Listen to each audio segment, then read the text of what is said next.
Up front, I will state that I do not like to shoot .38 special ammunition in a revolver intended for .357 Magnum fodder. It is not because of recoil, but it is because I do not like flame cutting the cylinder that is to chamber a longer cartridge. My preference is for a lightly loaded factory .357 Magnum cartridge for range work and factory fully loaded self-defense cartridges for serious work.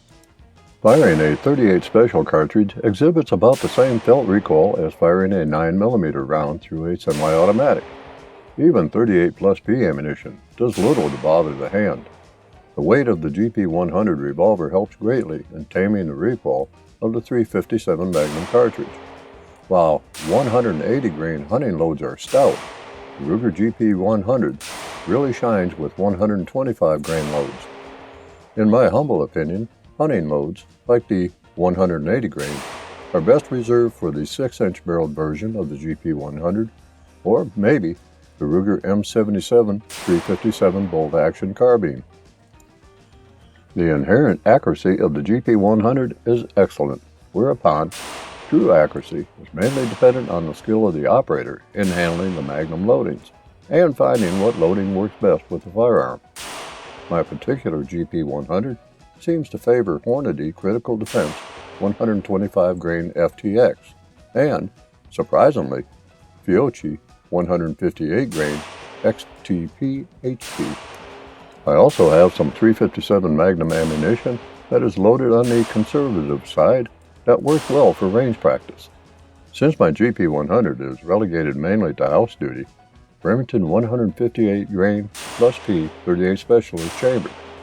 I said that I do not like to shoot .38 special ammunition in a revolver intended for the .357 Magnum fodder.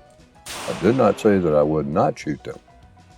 While the Hornady Critical Defense 125 grain FTX resides in a couple of Safariland speed loaders, which I recommend over HKS if they are needed to be called upon. The cylinder release on a GP100 is, of course, different from that found on the Smith & Wesson, push-to-release, Colt, pull-to-release, and even Dan Wesson revolvers, where the cylinder release is located on the frame in front of the cylinder.